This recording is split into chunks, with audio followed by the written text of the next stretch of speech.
Okay, તો topic related છે time travel. Future fix છે, ફ્રી વિલ જેવું કશું નથી, એના જેવી આ વાત છે. તો એ સમજવા માટે પહેલાં હું તમને એક અઘરી વાત કરું, પછી તેને ઉદાહરણથી સમજશો. અઘરો મુદ્દો એ છે સમજવામાં કે જો તમે સર્ચ કરશો તો યુનિવર્સને એક સ્પેસ ટાઈમ યુનિવર્સ તરીકે બતાવવામાં આવ્યું છે, બ્રહ્માંડને. એટલે કે 3 ડાયમેન્શન પ્લસ 1 ડાયમેન્શન ટાઈમનો. તો એના લીધે સ્પેસ ટાઈમ યુનિવર્સની અંદર આપણે એમ સમજવાનું કે આખું યુનિવર્સ એ બ્લોક યુનિવર્સ છે. અને બ્લોક યુનિવર્સ થિયરી પણ તમે ગૂગલમાં સર્ચ કરી શકો છો.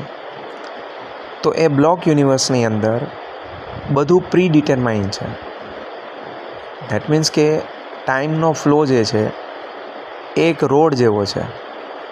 અને બ્લોક યુનિવર્સની અંદર પાસ્ટ, પ્રેઝન્ટ ને ફ્યુચર બધું એકી સાથે એક્ઝિસ્ટ કરે છે. આ બ્લોક યુનિવર્સની થિયરી છે. આ એના જેવું છે કે એક મૂવી ચાલુ છે, એ મૂવીની અંદર હીરો, હિરોઈન, વિલન એ બધાની એક સ્ટોરી ચાલુ છે. અને પિક્ચરમાં આગળ શું થવાનું છે, પિક્ચરનો ક્લાઇમેક્સ શું આવવાનો છે, એ તો પિક્ચર પૂરું થયા પછી જ ખબર પડશે. પણ એનો મિનિંગ એમ નથી કે રીલ તૈયાર નથી. રીલ તો ઓલરેડી તૈયાર જ છે. એ બધું ઓલરેડી રેકોર્ડેડ જ છે. એ બધું રેકોર્ડ થઈ ગયું છે. તેમ છતાં પિક્ચરનો ક્લાઇમેક્સ આપણે જ્યાં સુધી નહીં જોઈએ ત્યાં સુધી ખબર નથી કે આગળ શું થવાનું છે. ઓકે, એક બીજી વાત. જો તમે એમ વિચારો કે કોઈ એક વ્યક્તિ છે એ આપણું ફ્યુચર જોઈ શકે, તો એના માટે શું કરવું? તો એક રસ્તો છે. જો એ આપણા કરતાં ફાસ્ટર દેન અવર સ્પીડ, જો એ આપણી સ્પીડ કરતાં ફાસ્ટર જાય તો એ આપણું ફ્યુચર જોઈ શકશે. એટલે કે એક કન્સેપ્ટ એવો છે કે જો આપણે સ્પીડ ઓફ લાઇટની 99.99% નજીક જઈએ અને એટલી સ્પીડથી જો આપણે આગળ જઈએ તો આપણા માટે ટાઈમ બહુ સ્લો થઈ જાય અને આપણે બીજી બધી વસ્તુને ફરતી જોઈ શકીએ, ટાઈમમાં આગળ વધતા જોઈ શકીએ. અથવા બીજી રીતે સમજીએ કે ટાઈમ ડાયલેશન. આ પણ તમે ગૂગલમાં સર્ચ કરી શકો છો કે near black hole time dilation work કરે છે. કે ત્યાં બ્લેક હોલ પાસે નજીક તમે ઊભા રહ્યા તો તમારી 5 મિનિટ એ પૃથ્વી પર 5 વર્ષ બરાબર હશે. ત્યાં એટલો ટાઈમ સ્લો થઈ જશે. એટલે કે તમે ત્યાં ખાલી 5 મિનિટ જેટલો સમય પસાર કર્યો અને પૃથ્વી પર 5 વર્ષ જતા રહ્યા. તો જો એની પાસે માહિતી હશે કે 5 સેકન્ડ પછી પૃથ્વી પર શું થવાનું છે, તો એ તમારા માટેનો હજી અનુભવ બાકી છે, પણ એને તો 5 મિનિટમાં 5 વર્ષ જોઈ લીધા છે. એટલે આગળની 5 સેકન્ડમાં શું થવાનું છે એ એને ખબર છે. Okay, third example. સપોઝ આપણે અહીં બોર્ડ ઉપર એક લાઈન દોરીએ. આ છે ધારો કે જામનગરથી અમદાવાદનો રસ્તો. તમારી કાર જામનગરથી અમદાવાદ જઈ રહી છે અને રસ્તામાં શું શું બનવાનું છે અને અમદાવાદ પહોંચીને તમારી સાથે શું ઘટના બનવાની છે એ તમારી સાથે જ તમારો મિત્ર બીજી કારમાં જઈ રહ્યો છે અને એ તમારા કરતાં ફાસ્ટ જાય છે. અને ફાસ્ટ જાય છે અને એ જોવે છે મીન્સ કે ફ્યુચરની પણ એ વસ્તુ જોતો જાય છે કે હમણાં તમારી કાર અહીંયા પહોંચશે તો તમારી સાથે શું બનશે. ધારો કે ટાયર પંચર થવાનું છે તો એને પહેલેથી ખબર છે. તમે નાસ્તો કરવા ઊભા રહેવાના છો એને પહેલેથી ખબર છે. અમદાવાદ પહોંચીને ત્યાં કદાચ ટ્રાફિક પોલીસ તમને રોકશે અથવા તો કોઈ એક્સિડન્ટ થશે તો એને પહેલેથી ખબર છે. મીન્સ કે એ તમારા કરતાં ફાસ્ટ સ્પીડથી આખો રોડ જોઈને અમદાવાદ પહોંચી ગયો છે. અને હવે તમે અમદાવાદ પહોંચશો, જે હજી તમે પહોંચ્યા નથી, તો તમારી સાથે કઈ કઈ ઘટનાઓ બનવાની છે એ એને ખબર છે. તો એણે એ દરેક વસ્તુ પહેલેથી જ જોયેલી છે કે તમે અમદાવાદ પહોંચશો ત્યારે શું બનશે. તો એક ટાઈમના ફ્લોમાં તમે ચાલો છો અને એ તમારા કરતાં ટાઈમના ફ્લોમાં ફાસ્ટર ચાલે છે. તો એણે બધું જોઈ લીધું છે. ઓકે, હવે ક્વેશ્ચન એ છે કે એ તમને કેમ કહેશે કે ભાઈ રસ્તામાં આવું તમારી સાથે બનશે અથવા તો તમારી સાથે અમદાવાદ પહોંચશો તો આવું બનશે? તો એ તમને ફ્યુચરની માહિતી કેવી રીતે આપશે?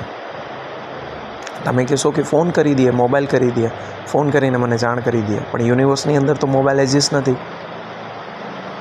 ત્યાં પણ સ્પીડ ઓફ લાઇટનો નિયમ લાગુ પડે છે કે જો તમારે સિગ્નલ મોકલવા હોય તો એ સિગ્નલને પણ એટલી જ વાર લાગશે ત્યાં પહોંચતા, સામે છેડે જે તે વ્યક્તિને પહોંચતા. તો તમે કહેશો તો કંઈ ગાડી લઈને રિવર્સ આવે, પાછો અમદાવાદથી ગાડી લઈને સામો આવે અમને રોકવા માટે, સામી ગાડી લઈને આવે અમારા રસ્તા ઉપર, અમને સામો મળે, રોકવા માટે કે ભાઈ આગળ ન જતા. તો અહીંયા એ પ્રોબ્લેમ આવે છે ટાઈમ ટ્રાવેલનો, કે તમારો મિત્ર પાછો આવ્યો તમને કહેવા માટે, દેટ મીન્સ કે એ રિવર્સ આવ્યો ટાઈમમાં, દેટ મીન્સ કે એ પાસ્ટમાં આવ્યો, જે ખરેખર પોસિબલ નથી. તો એ પાસ્ટમાં તમને કહેવા માટે નહીં આવી શકે રિટર્નમાં. અનધર થિંગ, ધારો કે તમે એમ વિચારો કે તો પછી અમદાવાદ ઊભો રહીએ, ત્યાં વેઇટ કરે, અમે પહોંચીએ ત્યાં સુધી અને પછી અમને વાત કરે. તેમાં પણ બે પોસિબિલિટી છે. પોસિબિલિટી એક કે પછી તો કંઈ ફાયદો નથી કહેવાનો, કારણ કે તમે અહીંયા પહોંચો ત્યાં સુધીમાં તો તમે એ બધું એક્સપિરિયન્સ કરી લીધું છે અને હવે એ તમને કહે તોય શું ફેર પડે. અને સેકન્ડ થિંગ, એ ત્યાં ઊભો જ નહીં રહે, કારણ કે ટાઈમનો ફ્લો એને પણ લાગુ પડે છે, એની કાર ઊભી નહીં રહે. એટલે જ્યારે તમે અમદાવાદ પહોંચશો તો એવું બની શકે કે એ વડોદરા પહોંચી ગયું હોય, સુરત પહોંચી ગયું હોય. અને ટાઈમનો ફ્લો દરેકને લાગુ પડશે, એટલે કોઈ માટે એક જગ્યાએ ઊભા નહીં રહી શકે. જો ઊભા રહ્યા દેટ મીન્સ કે એના માટે ટાઈમ ઝીરો થઈ ગયો, જે પોસિબલ નથી. તો એનો મિનિંગ એમ થયો કે જો કોઈ વ્યક્તિ બહુ જ સ્લો ટાઈમથી સ્પીડ સાથે આગળ જશે તો એના માટે ટાઈમ સ્લો થઈ જશે, અને એ ઝાઝા વર્ષોને બહુ જ ઓછા સમયમાં અનુભવ કરી શકશે. એટલે કે પૃથ્વી ઉપર 50 વર્ષ વયા ગયા હશે ને એના માટે કદાચ 5 મહિના ગયા હશે અથવા તો 5 દિવસ જ ગયા હશે. તો એ ફ્યુચરમાં પહોંચી ગયો એમ કહેવાશે, કારણ કે એની ઉંમર હજી બાકી છે અને એના 50 વર્ષ પૃથ્વીના જતા રહ્યા છે ને એના તો હજી પૂરા 5 મહિના પણ નથી ગયા. તો એ વ્યક્તિ ફ્યુચરમાં પહોંચી ગયો કહેવાશે. પણ એણે જે એક્સપિરિયન્સ કર્યું, એણે જે ટાઈમ ટ્રાવેલ એક્સપિરિયન્સ કરી, એ એકચ્યુઅલમાં એને કહેવાય ટાઈમ ટ્રાવેલ. પણ એ વસ્તુને એ રિવર્સ નહીં કરી શકે, કારણ કે ટાઈમ એક જ ડાયરેક્શનમાં ફ્લો કરશે. તો જો કોઈ માટે સ્પીડ વધારે હશે તો એ આગળ નીકળી જશે, કોઈ માટે સ્પીડ ઓછી હશે તો એ ધીરે ધીરે પાછળ આવશે. રોડ મેપ ઓલરેડી તૈયાર જ છે, બધાને એ જ જામનગરથી અમદાવાદવાળા રસ્તા ઉપર પહોંચવાનું છે, એ જ રસ્તો આખો એને પાર કરવાનો છે. પણ આગળ શું બનવાનું છે, ફિલ્મનો ક્લાઇમેક્સ શું આવવાનો છે, એ વ્યક્તિને એની ખબર નથી અને એની માહિતી એને કોઈ આપી શકતું નથી, કારણ કે માહિતી આપવા માટે ટાઈમ ટ્રાવેલમાં પાસ્ટમાં જવું પડે, જે પોસિબલ નથી.